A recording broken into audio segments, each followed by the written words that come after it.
성경에는 사울이라고 하는 이름을 가진 아주 유명한 두 사람이 있어요. 누가 있을까요? 사울 왕이 있어요. 구약에는 사무엘상에는 사울 왕에 대한 이야기가 많이 나와 있어요. 이스라엘의 첫 번째 왕이죠. 백성들이 간청해서 사무엘이 가서 머리에 기름을 부어서 세운 첫 번째 왕, 그가 사울이에요. 또 다른 사울이 있죠. 누가 있을까요? 신약성경 사도행전에 보면 바울이라고 하는 사울, 신약성경에는 사도로서의 바울, 그의 원래 이름이 사울이 있고 구약에는 사울 왕이 있어요. 두 사람이 같은 이름을 가졌지만 인생은 아주 확연히 다르게 살았어요. 신약에 등장하는 사도로서의 사울은 초기에는 아주 열광주의적인 유대인이었고, 그래서 예수님을 믿는 사람들을 아주 박해했지요. 못 살게 했고요, 잡아 가두었고요, 학대했고요. 그러다 그가 다메섹에서 그리스도를 만났고, 그리고 그 이후에 그의 삶은 완전히 달라졌어요. 그래서 딴 사람이 됐죠. 그래서 그가 순교할 때까지 그의 남은 삶은 오로지 그리스도에 집중해서 살았던 사람이 신약성경 사도행전에 등장하는 사울의 이야기고, 그에 반해서 구약성경에 등장하는 사울 왕은 초기에 그가 아주 겸손한 자였어요. 왕이 될 때에도 아주 겸손한 자였어요. 하나님 보시기에도 그래도 좋은 사람이었고, 사무엘이 기쁘게 그에게 가서 기름을 부었어요.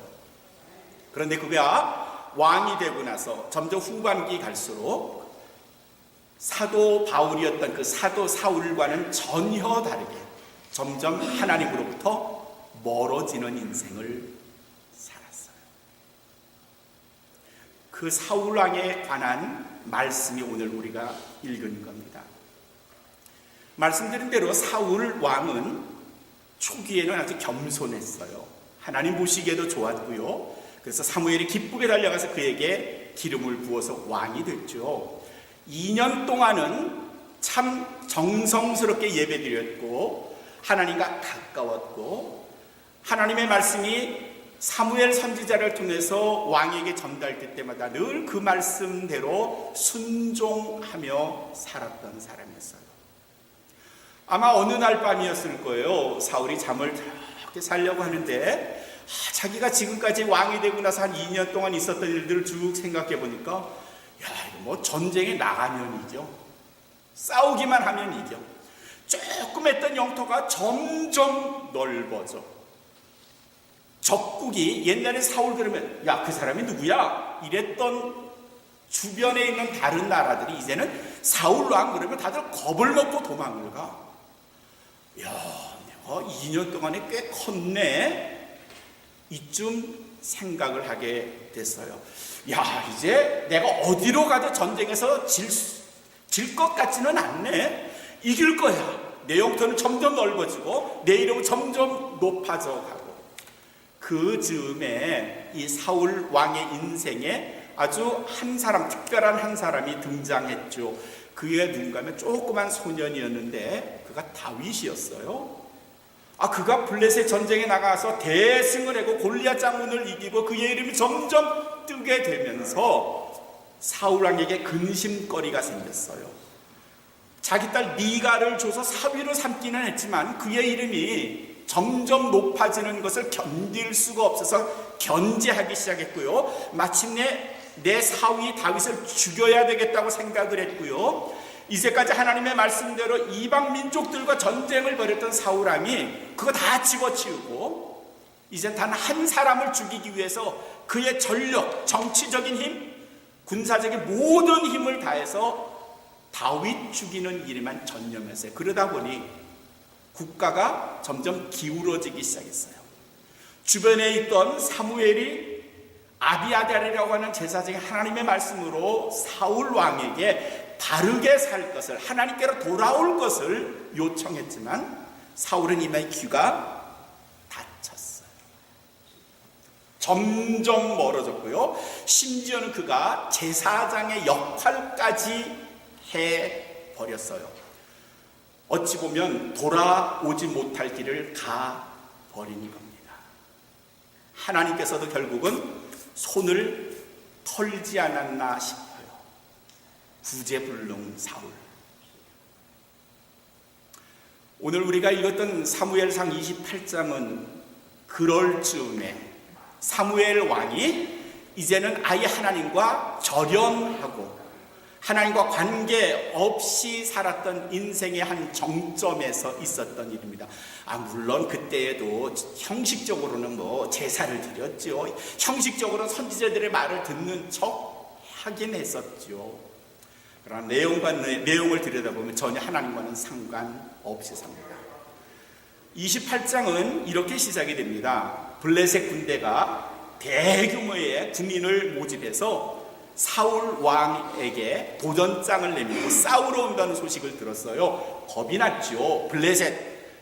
이기기도 했지만 때론 진 때도 있었고요. 저 블레셋이 큰 군대를 가지고 온다면 이기기 어렵겠다, 이기기가 쉽지 않겠다는 생각을 했던 사울이 급했어요. 근데 바로 그럴 때에 사무엘이 죽고 맙니다. 옆에서 하나님의 말씀으로 끝없이 도와주고 충고하고 인도해줬던 사무엘이 죽자 이제 어디 가서 물어볼 선지자도 없었던 거예요. 급했어요.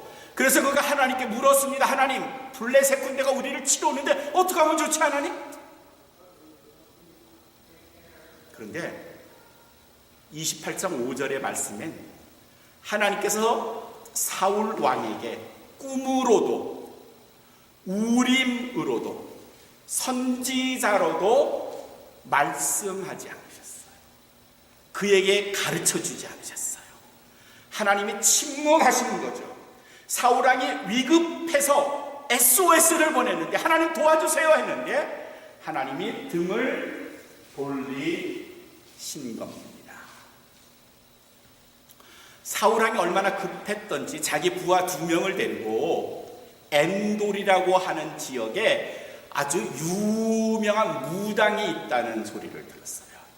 이 무당은 아주 신통력이 대단해서 귀신하고도 접신을 하고요. 이 무당한테 가면 어려운 일이 해결될 거라는 소리를 들었죠. 사울 왕이 부하들의 말을 듣고 그 무당을 찾아가요. 그냥 가면 왕의 행색이니까 변장을 하고 그리고 아마 밤에 이 엔돌이라고 하는 곳에 있었던 무당을 찾아갑니다. 그리고 그에게 간곡하게 말하죠. 야, 죽은 사무엘의 귀신을 좀 불러다오. 사무엘의 영을 좀 불러다오. 그래서 그 영을 불러서 대화를 하려고 한 사무엘.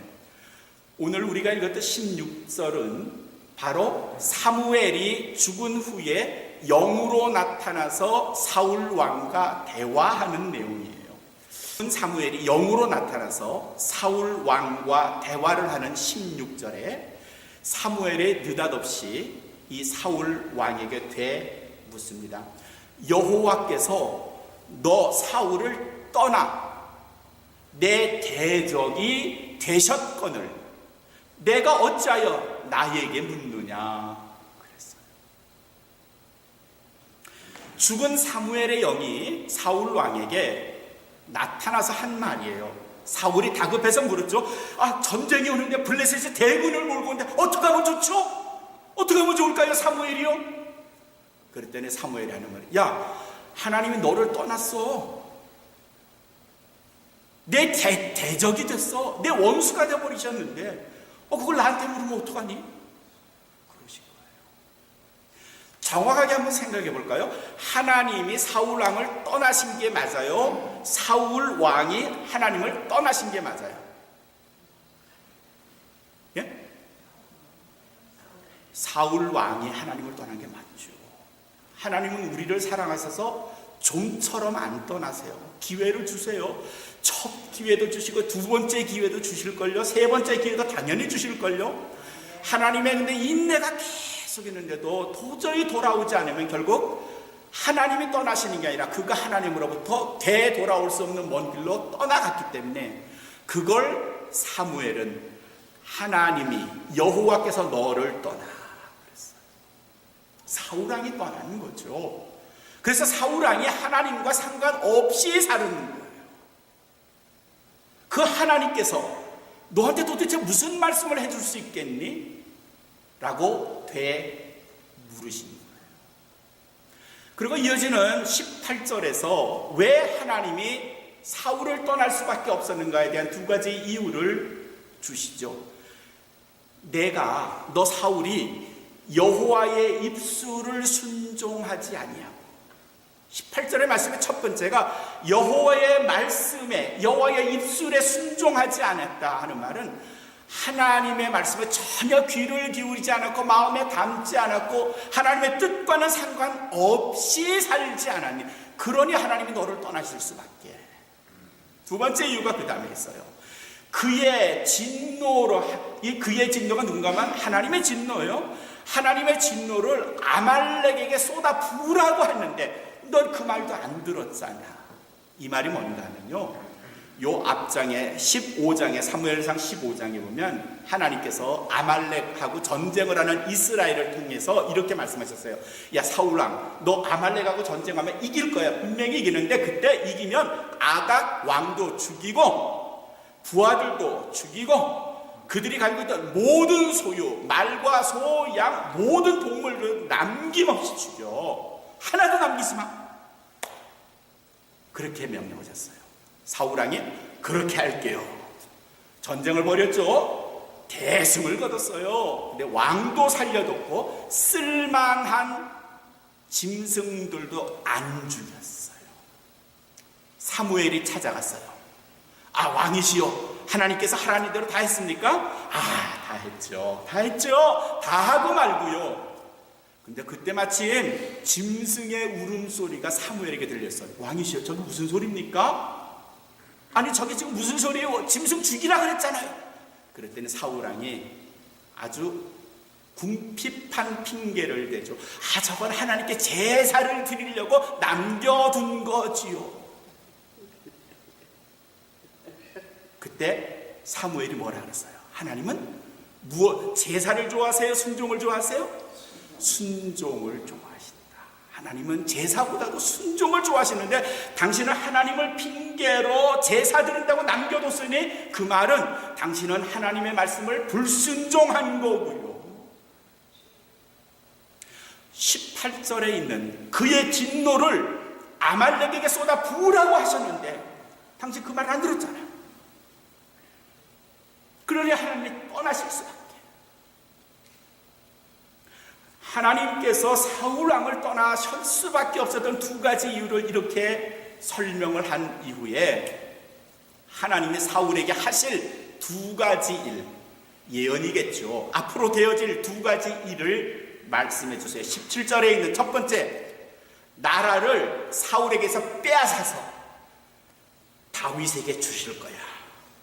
당신이 지금은 사울 왕이지만, 이스라엘의 왕이지만 당신의 나라를 하나님께서 거두어 가셔서 사울에게 주실 겁니다. 두 번째, 19절에 이 사무엘의 영혼이 지금 사울왕에게 이야기하는 거예요. 19절에 내일 당신 사울 왕과 당신의 아들들이 나와 함께 있을 겁니다.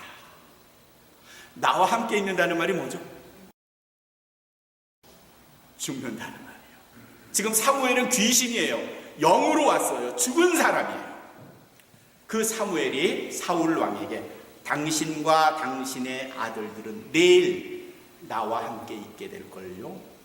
다른 말로 하면요, 내일 당신과 당신의 아들들은 죽을 겁니다. 이스라엘은 블레셋과의 전쟁에서 지고 말 겁니다. 사무엘상 30장 거의 끝장이죠. 길보아 전투가 일어났어요. 블레셋과 치열한 전투가 있었어요. 다윗의 세 아들이 모조리 다 죽어버렸어요. 사울왕이 도망치다가 적군이 쏜 화살을 맞았어요. 화살 맞은 몸으로 도망을 칠 수가 없었어요. 왕이 적군의 칼에 죽으면 수치를 당하니까 자기 부하 자기 비서에게 야 제발 네 칼로 나를 좀 죽여다오. 처참하게 그 다음날 사울왕은 아들 셋과 함께 죽고 갑니다. 오늘의 말씀이 그걸 결론으로 우리에게 말씀을 해주세요. 왜 사울왕이 어쩌다 이 모양이 됐지? 겸손한 왕, 모든 백성들이 칭송했던 왕, 잘 나가던 왕, 그거 왜 이 모양이 됐지? 적어도 왕이 된 지 2년까지는 그가 제법 좋은 왕, 하나님과 좋은 관계, 사무엘 선지자의 말씀을 잘 들었던 왕이었는데 왜 이 모양이 됐을까? 이유가 2장 이후에, 2년 이후의 여러 일들을 들춰보면 등장하죠. 하나님의 은혜로 인생의 승리를 얻게 되니까 그 승리가 점차 하나님에 의해서가 아니라 점점 나 때문에, 내가 잘나서, 내가 용맹스러워서, 내가 지혜로워서, 내가 리더십이 있어서 나라가 잘 되네. 하나님, 근데 그게 점점 하나님에서 하자의 히읗이 지워지고요, 아가 지워지고요. 그래서 하나님에서 하자가 지워지면 남는 게 뭐예요? 잘 어려우세요? 이게 이 질문이? 나님이에요. 나님. 나도 아니고 나님만 남아요. 나님, 그래, 나 때문이지. 내가 잘난 거야, 내가 멋진 거야, 내가 지혜롭고 용맹스러운 거야. 그래서 나만 남아요. 그래서 자기 자신이 하나님과 상관없이도 이제는 내 힘으로 혼자서도 잘해요. 내 혼자도 잘 살 수 있어요. 그러니 하나님, 내 인생에 이제는 개입하지 말아주세요. 내게 좀 말씀하지 말아주세요. 잔소리하지 마세요. 아유, 뭐 성경 나가봐야, 맨날 교회 나가봐야, 설교 들어봐야 맨날 똑바로 살아라, 말씀대로 살아라, 정직하게 살아라. 나 이제 그거 안 들어도 성경 없이도 잘 살 수 있습니다. 하나님에서 하자 지워주세요. 그렇게 살죠. 비슷한 용어가 있죠. God이라고 하는, 하나님이라고 하는 God, 이걸 스펠링을 뒤집어 놓으면 뭐가 돼요? God를 뒤집으면 뭐가 돼요? Dog이 돼요. D가 제일 먼저 오고요, O는 그대로 있고요, 앞에 있던 G가 뒤로 오면요 Dog이 돼요. 뭐가 되는가 하면 하나님이 개가 돼요. 하나님 중심으로 살았던 삶을 정지해버려서 그걸 뒤집으면 Dog이 돼요. 나는 나라고 생각하지만 그게 개예요.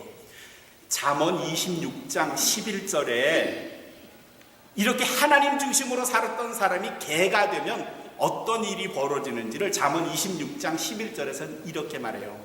개는 그 토한 것을 도로 먹는 것 같이, 개가 그 토한 것을 도로 먹는 것 같이 미련한 자는 그 미련한 것을 거듭 행하느니라.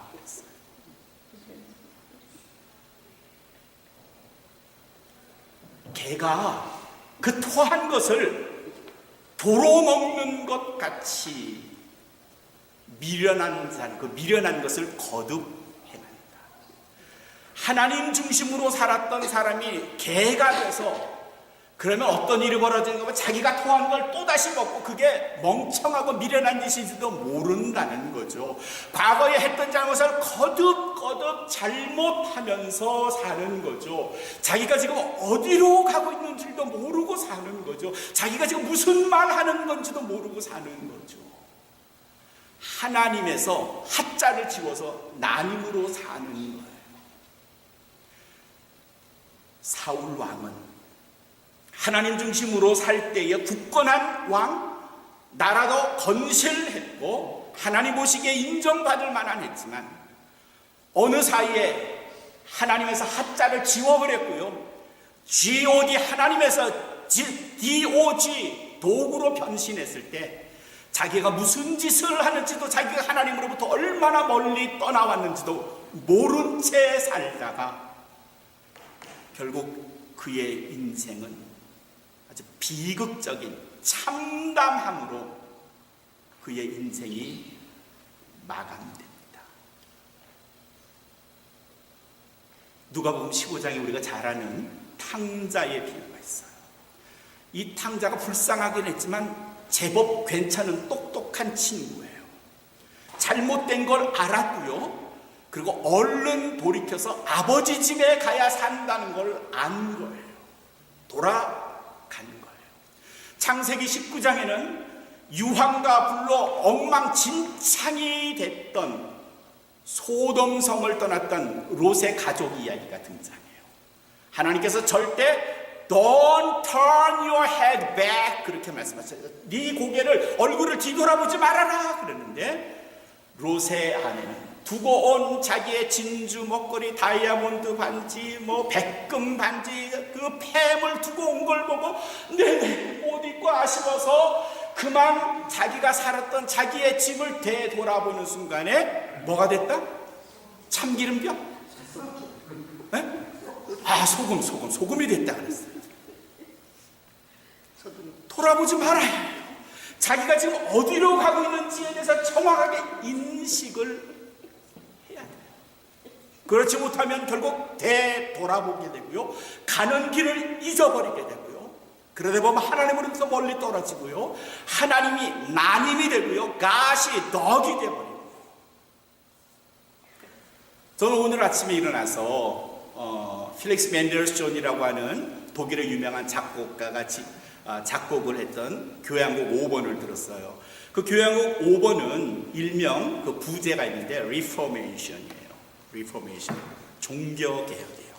어제 오늘 라디오에서 이 종교개혁 맨델슨의 교향곡이 얼마나 많이 들렸는지 몰라요. 그래도 오늘 종교개혁 주일에 그걸 한번 다시 듣고 싶어서 1악장부터 4악장까지를 다 들었어요. 거기 4악장에 내 주는 강한 성이요, 이 마틴 루터가 불렀던 찬양이 그대로 맨델슨 교향곡에 등장해요. 맨델슨은 유대인이었어요. 그의 가문이. 그런데 그의 아버지가 유대교에서 기독교로 개종을 했어요. 그래서 그리스도를 영접한 거죠. 맨델슨이 바로 그 곡을 작곡했던 20대 그때가 종교개혁 300주년이었어요. 그래서 내가 종교개혁을 기념하는 의미에서 종교개혁에 관한 노래를, 음악을 만들어야 되겠다고 해서 작곡한 게 바로 그 작품이에요. 영어의 reformation이라는 말은 reform, 다시 재구성한다, 그런 뜻이에요. 이렇게 잘못된 걸 제대로 이렇게 잘 다시 가꾼다, 만든다, 그런 뜻이에요. reformation이라는 것은 뒤집어 엎는다 그런 게 아니라 우리가 가고 있는 신앙의 길을 다시 재정립한다, 그런 뜻이에요. 마틴 루터가 위텐베르그에서 119개의 조항을 해서 세상을 변혁시켜야 되겠다 이런 생각을 꿈에도 하질 않았어요. 우리가 지금 잘못된 신앙생활을 하고 있잖아요. 교회가 이러면 안 되잖아요. 우리가 좀 바르게 갑시다 이랬던 게 결국 전 세계에 큰 반향을 일으켰고 개신교가 만들어지게 됐어요. 그의 시작은요 아주 쉬운 거였어요. 우리 이렇게 살면 안 되죠. 이렇게 예배하면 안 되죠. 교회가 이러면 안 되지 않습니까? 우리 좀 성경대로, 하나님의 말씀대로 그리스도 중심으로 우리가 우리의 인생의 길, 우리 신앙의 길을 잘 정립해 오죠. 그랬던 거죠. 제가 올 봄에 한국을 갔었을 때 롯데 빌딩을 갔죠. 아내랑 같이. 롯데 빌딩이 한국에서 제일 높아요. 123층, 1, 2, 3층이에요. 꼭대기에 올라갔어요. 올라갔더니 거기 밑바닥이 유리로 된 데가 있어요. 그 유리로 된 걸 밑을 보니까 저 밑에 길이 보여요.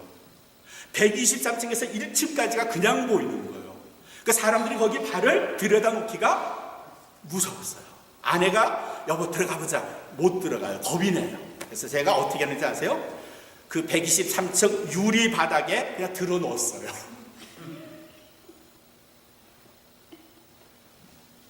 그게 제가 누웠다고 깨지거나 깨져서 밑으로 떨어지지 않는다는 확신이 있었고, 설령 떨어진다고 해봐야 제가 어딜 가겠어요. 제가 갈 곳이 저는 하나밖에 없다고 저는 믿거든요. 123층 빌딩을 지을 때 지을 때 고개 올라가다 건물을 이렇게 쭉 짓다가 조금이라도 어긋나면 123층 꼭대기에서는 얼마나 많이 어긋나 있을까요? 빌딩이 이렇게 똑바로 세워진 게 아니라 이렇게 세워졌을걸요? 그러다 보면 점점 기울어져서 피사의 사탑처럼 아마 나중에 무너지고 말걸요? 어떻게 똑바로 세울 수 있죠? 제가 설계하는 분으로부터 말씀을 들었죠. 매 층을 올릴 때마다 그게 정확하게 지상으로부터 수직으로 세워졌는지를 관측을 한대요.